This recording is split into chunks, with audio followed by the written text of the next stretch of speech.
the experience of those who used to only have these extrasensory perceptions is now being popularized. And so people who are sitting in suburban world drinking their coffee, wondering, is this real or not, can say, well, maybe there's something that I can learn from these people that will make my life even more interesting and connected to something greater.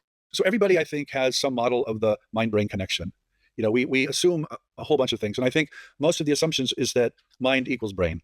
This is the neuroscientific model that somehow the brain produces mind or consciousness as some kind of epiphenomenon, as some kind of glow, essentially around this meat muscle inside the skull. But that is not the model of most human cultures, and that's not the model of most traditions. The most common model you see is that the brain and the body translate or mediate consciousness, or what they called soul in an earlier era, but it actually doesn't produce it. And so when the body dies, and it will die, actually soul goes on, consciousness goes on. So that's the paradigm shift that I think Kai is in the telepathy tapes. She's moving from a materialist kind of secular viewpoint, for which all of these things can't happen, by the way. You can't get there from here. You just can't. To a much more human-based, experience-based model that the consciousness or soul is actually not in the brain, not in the body. Can you just clarify? You said very plainly that when the body dies, the soul lives on. Of course, I don't know that personally. I'm not Elizabeth Crone. I have not had a near-death experience that I remember, but certainly that is the model of most of these religious traditions that I'm aware of. The neuroscientific model that mind equals brain is in fact the anomaly. And it doesn't work, actually. It can't explain consciousness. It can't. You can't get from this meat organ to this 3D world that you and I are in right now. You just can't get there. And so a lot of philosophers of mind have just abandoned materialism or physicalism, and they've moved to something that's much more panpsychic or much more idealist in orientation. In other words, that basically says that mind or consciousness is primary. It cannot be reduced or explained by something else. And it exists everywhere in the universe, in the cosmos. It's not unique to a human body and a human brain. And that, by the way, instantly makes sense of a lot of these phenomena. In that model, we're interpreting. The brain becomes the interpreter of a larger consciousness or reality, and the information exists not in the mind generated from the brain, but out in the ethers, and anyone is able then to connect to that. So, you can think about it like an internet. The internet waves exist all around, and the body or mind is able to tap into that, and I can meet you or Mayi in some other, non-physical space, and we can interact. I mean, the image I use, Jonathan, is the cell phone. I can hold up my cell phone and I can throw it against the wall and destroy it. Well, guess what? That doesn't do anything to the internet. It doesn't affect it at all. And I think where we're at with our science and our neuroscience is we equate the internet with the cell phone. Essentially, that's the equation, because it makes a lot of sense. You change the mechanisms or the applications on the cell phone, and then you therefore change the behavior of the internet and what you're perceiving. It makes total sense, but it doesn't make any sense at all of these other experiences. And so we take them off the table. And I'm like, don't do that. We just want to pretend, that we're up here and that's all there is. Well, that's not all there is. Just don't do that. In the telepathy tapes, 2 or 3 examples in the telepathy tapes. Now, the easy explanation is everybody's lying. All the parents are lying and they don't really know what time it was. And it's just like wishful thinking that they were all sleeping at the same time because they were meeting in this fake space that they've all created. What is the thinking impossibly explanation for this in the simplest terms? So before I tell you what the answer is, thinking impossibly is not reducing something to your particular worldview. And that might be religion, that might be science, but just don't do that. Think with the experiencers. Thinking impossibly is not reducing something to your particular worldview. Thinking impossibly is not reducing something to your particular worldview. And that might be religion, that might be science, but just don't do that. Think with the experiencers. Think with the experiencers. And I think where this example goes is to this model of consciousness that I described earlier. These are just these individual autistic children are simply nodes. They're picking up this signal from this broader consciousness or mind. And when one of those nodes dies, they know right away that and because they're emotionally entangled with that node. To go back to my cell phone, I get emails all the time saying, well, somebody tried just to get into your system. Somebody did something on your TV or on your Amazon account. So the internet knows instantly what has happened to another node. And so I think what's happening in this situation is you are led down the path of presuming there's some kind of shared mind or shared consciousness, and that they're interacting and that they just know this. They don't even know how they know it. They just know it. I think one of the strongest categories of phenomena is actually precognition.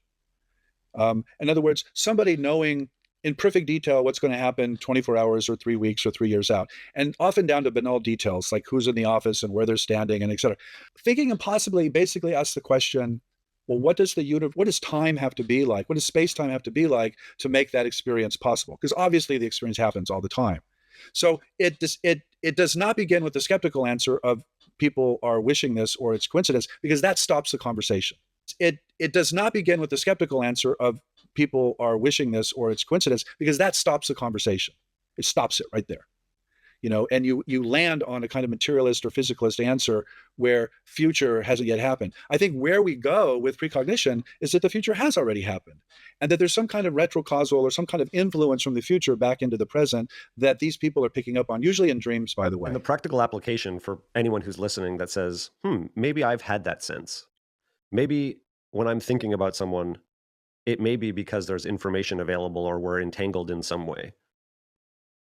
We can start to access that information and see what it's like to receive and connect in outside of our rational brain and see what's available to us. I think that, the people that we're connected to, that information is available to us if we start to pay attention to it and we start to open our minds that we are not merely this material collection. People are ready for this. They really want this. They know that the skeptical materialist answer doesn't really work, but they also know that the believer or the religious answer doesn't really work either. And they want something smart in the middle of those two things. They want a beyond. And that's what I mean by impossible thinking. It's like you're thinking after religion and science. It doesn't mean you're dismissing religion or you're dismissing science, but you're also thinking after them. You're thinking in categories that don't actually fit in to those particular worldviews. I love the elephant example. Oh, him with the elephants. Okay.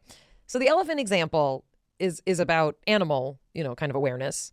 And they talk about this in the telepathy tapes, but I have heard this elsewhere.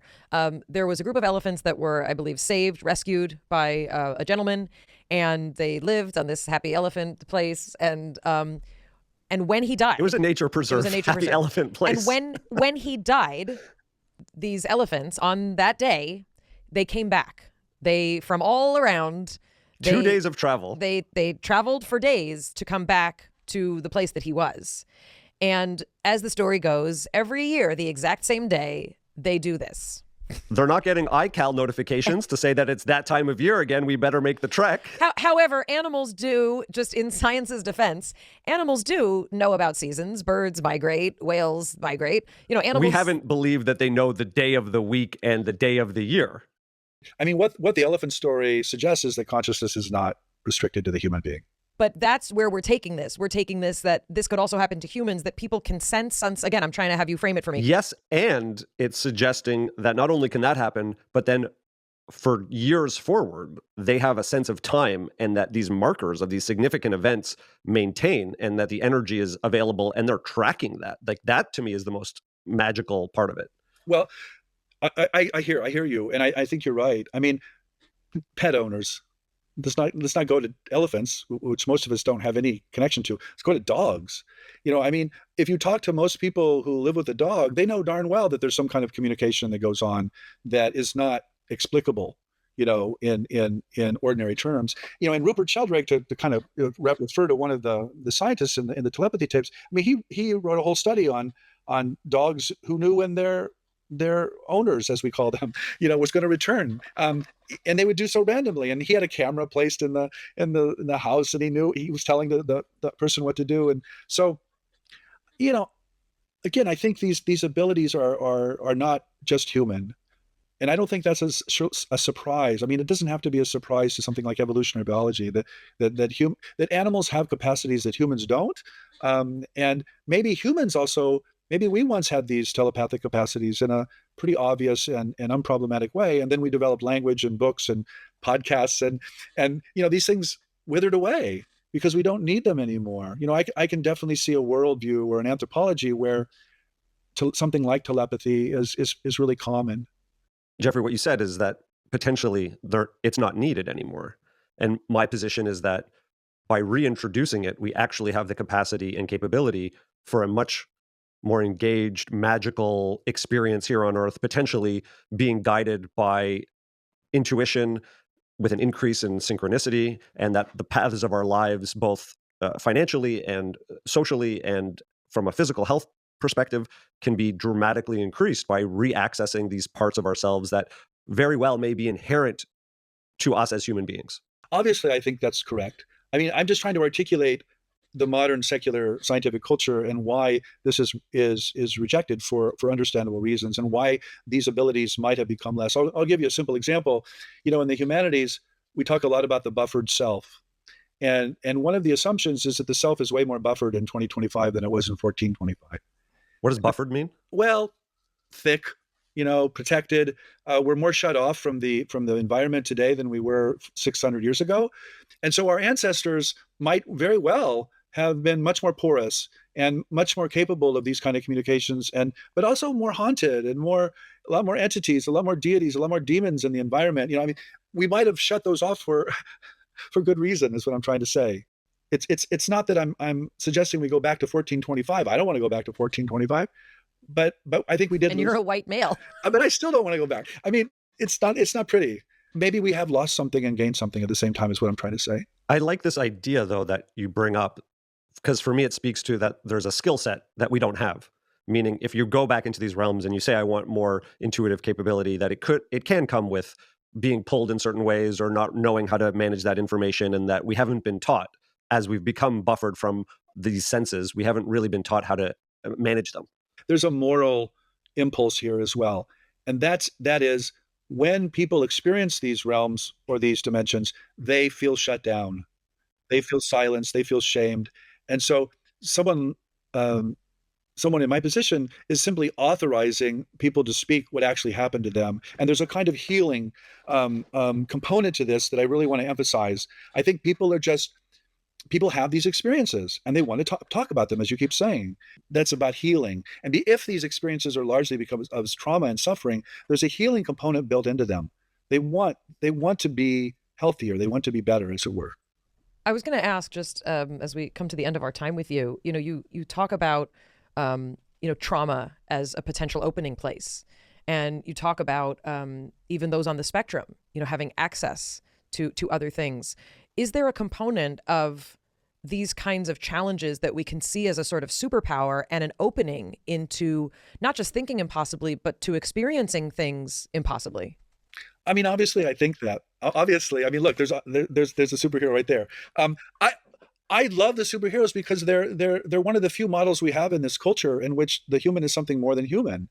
And I'm like, finally, and I know that's fiction and fantasy, but it's actually not fiction or fantasy. Like, I guess that's the message. The superpowers are real. Well, and the superheroes that we think of it's the Ubermensch. It's the, much of this came out of post-Holocaust, it's the liturgy of a world turned upside down when people were powerless, right? Like, how do we surpass that? So how do we push out of that? And how do we tell a different story in which these abilities and these powers are actually really central? Because they are.